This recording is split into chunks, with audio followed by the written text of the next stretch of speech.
আপনি দেখছেন news now, আমরা জানি কোনটা খবর।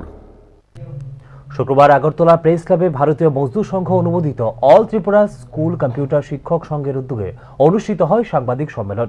প্রতিযোগিতামূলক পরীক্ষার মাধ্যমে নিয়োগ প্রাপ্তদের জন্য ত্রিপুরা উচ্চ আদালতের নির্দেশ অনুযায়ী নিয়মিত বেতনক্রম অবিলম্বে কার্যকর করার দাবি জানিয়েছে সংগঠন। পাশাপাশি রাজ্য সরকার যে প্রমোশন নিয়মিতকরণের ঘোষণা দিয়েছিল সেই বিষয়টিতে সুপ্রিম কোর্টের রায় দ্রুত কার্যকর করার দাবিও জানিয়েছে সংগঠন।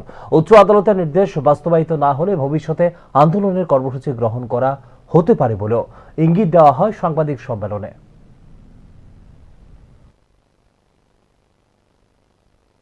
আমরা বিগত যে শেষ সাংবাদিক সম্মেলনে আমি ভারতীয় মজদুর সংঘের পক্ষ থেকে একটা দাবি উত্থাপন করেছিলাম যে প্রতিযোগিতামূলক পরীক্ষার মাধ্যমে যারা চাকরি পাচ্ছেন টেট এবং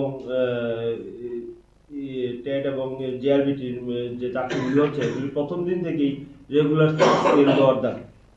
এবং গতকালকে আমরা দেখতে পেলাম যে হাইকোর্টের ডিভিশন বেঞ্চ, মাননীয় হাইকোর্টের ডিভিশন বেঞ্চ একই রায় দিয়েছে যে ওদেরকে শুরু থেকেই স্কেল দিতে হবে।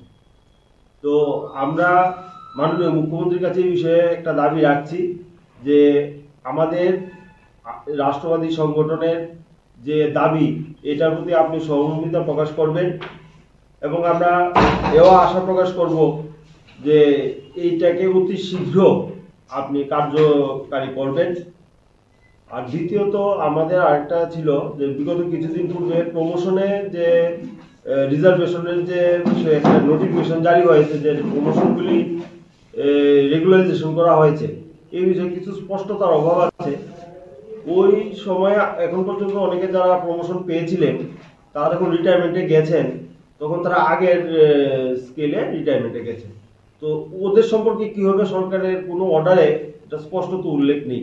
আমরা সরকারের কাছে দাবি করব যেন ওদেরকেও প্রমোশনের স্কেলে রিটায়ারমেন্টের বেনিফিটগুলি কাউন্ট করা হয়। এবং আমরা জানতে পেরেছি যে এই মাসের 21 তারিখ সুপ্রিম কোর্টে